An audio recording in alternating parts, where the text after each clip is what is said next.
by this part of the show, you've already made a pretty good decision on whether or not you give a shit about what I'm doing or not.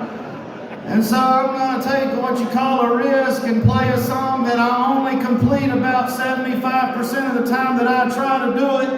And that's because it's got too many damn words in it, which is saying a lot, because I got a lot of songs with a lot of words in them, but this one takes the cake. And so I might get through this song, I might not, but if you ain't like what's going on yet, you ain't gonna like it anyway. And if you already like what's going on, you'll forgive me, all right? This is really not so much a song as it is wrangled noise. It's a song that I wrote in 20 minutes. You know, it's going to be a good one. It took me about 2 weeks to make it rhyme, and it took me 6 months to learn it. It's called Abe Partridge's 403rd Freakout. I hope you like it. Woo!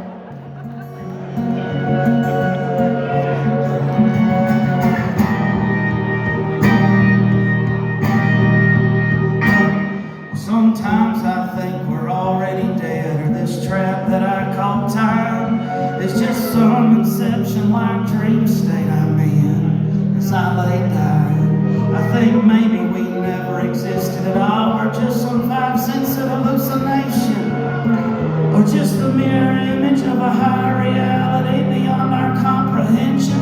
And I lie awake at night, I can't keep my mind from wondering about what it all means, that I have the ability to wonder what it all means. But you know that nobody in this whole wide world can give you the definition of consciousness that doesn't venture off into religion or some kind of absurdist pseudoscience. And since I started listening to both sides without caring on the which side I fell, well, I found out that there were more than two sides, if you really want to know a subject well, which only led me to more heartbreak as I thought about all the fights that have been started by two sides, and neither one of them was truly wrong or right. Woo!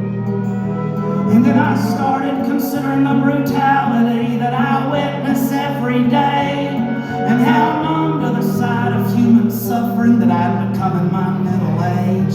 Cause all them fascists and them commies been spewing out their dogmas, taking over the conversation. Any voice that's devoid of an agenda has been removed from consideration. And I started thinking about the weapons of mass destruction, biological, chemical, and nukes, and we could have had them all fired from the push of a button of this orange presidential buffoon. And so I started reading up on how I was going to survive a nuclear apocalypse, and after my research I concluded I didn't even want to survive to live in a world like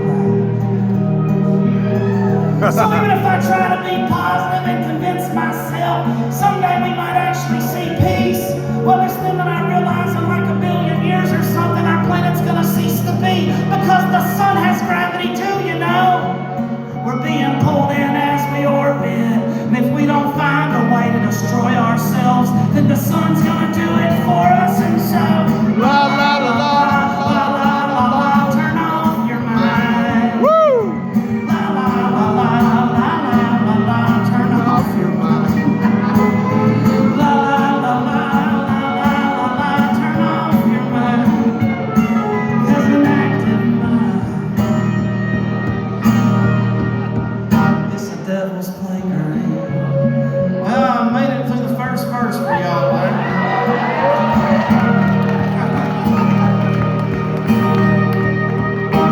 Then my mind turned to the scientists, the explorers, the greatest amongst us all, who gave their lives to learning and research and made great discoveries about the world. And then it occurred to me that all truth exists long before some learned man makes it known. I mean, if you think about it, E don't equal MC squared just because Einstein said it was so.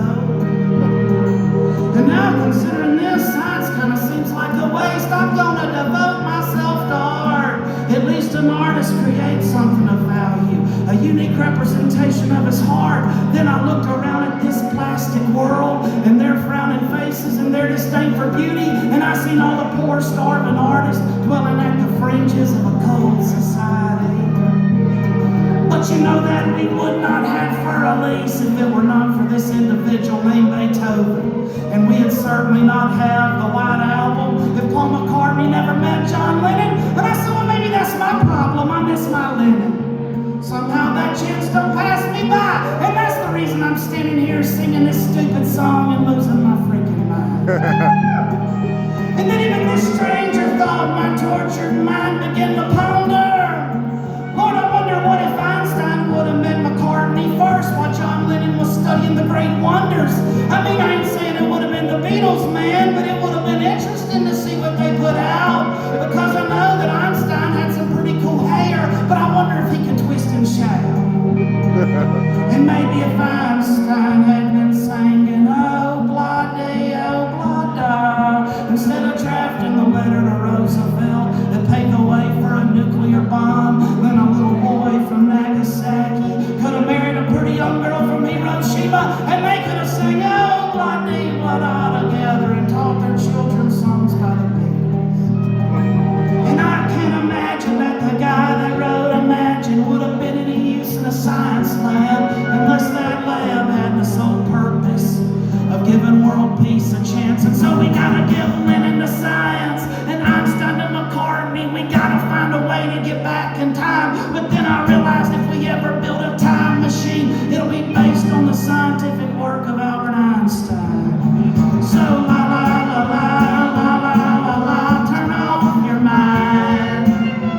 La la la la la la la la, turn off your mind. La la la la la la la la, turn off your mind.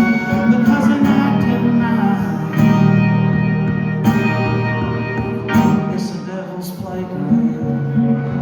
Well, I made it, I made that 76% or some shit like that, right?